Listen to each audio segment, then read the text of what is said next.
こんにちは、大輔です。先日、韓国にいる母親が亡くなったにもかかわらず、日本から韓国に帰れない男性いましたよね。理由は再入国が認められなくて、日本での生活に戻ることができないというね、なんとも悲しい話を動画でお伝えさせていただいたんですけど、そちらのね、続報となります。特に本日の話は、入国規制のルールが日本政府の動きによって見直された、ある意味、改善されたっていう話の事実確認と経緯について皆さんに報告をさせてもらいたいなと思っています。で、特にですね、外国籍の方で日本への再入国に関して心配されている方、多数いると思いますので、そちらの方ね、必見の内容ですし、日本パスポートでの入国緩和に関しても、今後どういったスピード感で緩和がなされていくのかっていうことをね、気になっている方いらっしゃると思うので、それを知るね、良いきっかけになるんじゃないかなというふうに見させてもらっています。ぜひ最後までご視聴いただきまして、近い将来のね、海外渡航に一緒に備えていきましょうといったそういう話でございます。ではですね、5月の中旬に報じられていた韓国人のね、男性のニュースなんですけど、このね、イ・カンソクさんっていう方のね、ニュース、私、こちらの動画でね、お伝えをさせてもらってましたが、彼はですね、4月末に韓国にいる母親が亡くなったっていう連絡を受けて、すぐに一時帰国しようとしたらしいんですよね。で、なんですけど、世の中はコロナ対策として水際対策のね、真っ最中という話だったんですよね。だからもし一度韓国に帰国をされたら、日本への再入国は叶わないっていうような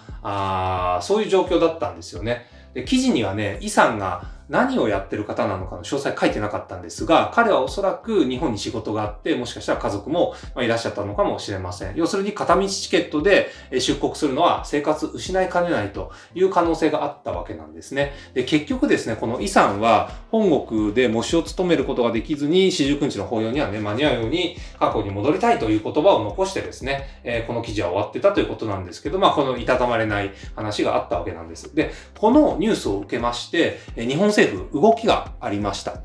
それは5月22日の衆院外務委員会の質疑の場面なんですね。で、こんな指摘があったんですよ。日本に暮らす外国人が再入国できなくなる事態を恐れ、母国の遺族が亡くなっても一時帰国を諦めるケースがあったと。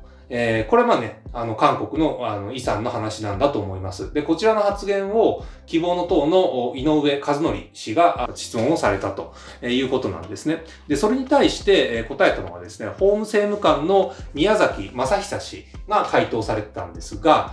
彼の答えはこんな感じですね。事情はまちまちで明確に示すのは困難というふうに答えられたようなんです。これはね、ちょっと、官僚的な開始かなと思いますよね。だからもうちょっと仕事してほしいなというふうに思わせるようなやりとりに感じますけど、特にね、何の変化もなく終わろうとしてたこの質疑なんですが、そこでね、最後に話をかぶせてきた方がいらっしゃったわけなんですね。それがね、外務省の茂木大臣だったんですよ。で、彼がね、どういう言葉を発したかというと、こちらですね。書き方は、法務省を中心に検討をしたいが、困ってる方がいるので、きちんとね、相談できる方向で考えたいということを最後に述べられたようです。茂木さん、あんたいい仕事するやん。ねえ、ということで、皆さん言ってあげましょう。でもね、これ本当にきちんと記載反映されてるのかっていうのは、めちゃくちゃ気になりますよね。なんで、実際にですね、現状記載どうなってるのか、海外渡航にね、できずに困ってるだろう皆さんと一緒に、それをチェックしていきたいと思います。確認するのは、法務省の文書ですね。海外からの入国に関するウェブサイトをチェックしていきましょう。新型コロナウイルス感染症の拡大防止にかかる、上流拒否等についてというこちらのね、文章を皆さんと一緒にチェックしていきます。で、この文章なんですけど、日本語の他に英語、中国語、韓国語で同様の記載がなされていますので、皆さんそれぞれの母国語でアクセスされていいんじゃないでしょうか。では読み上げます。当面の間、以下のいずれかに該当する外国人について上陸を拒否することとしています。永住者、日本人の配偶者など、永住者の配偶者など、または定住者の在留資格を有する外国人が再入国許可により出国した場合であっても、原則として特段の事情がないものとして上流拒否の対象になります。厳しいですね。一方でね、こういう記載もありました。特別永住者の方については、上記の各措置により上陸が拒否されることはありませんということなので、特別永住者権ね、持ってる方はその限りはないということなんですが、そうじゃない方ですよね。だから日本人の配偶者でしたり、純粋に永住者としての権利を持たれているという方に関しては、特別の事情がない限りは、上陸拒否の対象になるということなので、このね、特別の事情に関する記載がどういうふうに変わっているのかっていうことを、確認していきましょう。こちらね、注釈の2と3に定義がありました。確認をしてまいります。で、注釈2にはですね、本規制がかかる前に認められた再入国許可の権利を持って出国されてた場合ですね、そういった方は例外として再入国が認められる旨が書かれていることを確認させてもらってます。それでね、本日注目すべきなのは、この次のね、注釈の3番目になるわけなんですね。こう書いてます。注釈2で上陸を許可する場合以外にも、特に人道上配慮すべき事情があるときなど、個別の事情に応じて特段の事情があるものとして上陸を許可する場合もあります。となってますので、さらにですね、リンクをたどるようになってましたので、詳細をね、次の文章で読み進めていきましょう。こちらの文章タイトル、まずはね、タイトルを読み上げます。新型コロナウイルス感染症の拡大防止にかかる上陸拒否の措置に関し、個別の事情に応じて特段の事情があるものとして再入国を許可することのある具体的な事例とあります。長いですね。一体どんな事情が特別に許可されていると思われますでしょうかね、皆さん。読み進めればですね、答えがあります。日本政府、ちゃんと仕事してるのかというところを一緒にね、確認をしていきましょう。で、まずね、ある定義なんですが、入国規制がかかる前に再入国許可を得て出国していた外国人を対象に、こう書かれています。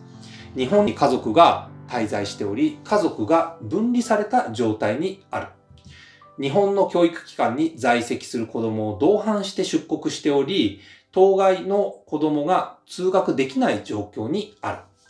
日本の医療機関での手術等の治療、その再検査を含む。や、出産のために日本に再入国する必要がある。あとはですね、外国に移住する重篤な状態にある遺族を見舞うために、または死亡した親族の葬儀に参列するために出国する必要があった。外国の医療機関で手術等の治療や出産のために出国する必要があった。外国の裁判所から証人等として出頭の要請を受けて出国する必要があった。ということで、最後に述べた3つに関しては、入国規制がかかった後であっても、再入国がね、可能になるという、そういったね、記載確認しました。注意しなければならないのはですね、こちらの特別な事情にあたる記載の対象になる方っていうのは、あくまでもですね、日本にもともと長期滞在をされていて、その上で再入国を前提に海外に渡航した場合、その方の日本再入国に関する記載だという点なんですね。言い換えると、今は海外に住んでいて、日本にいる友達だとか恋人に会いたい。そういう希望は、おそらくこの記載だとね、叶わないんじゃないかな、というふうに見させてもらってますのでね、その点はちょっと残念ではあるんですけどね。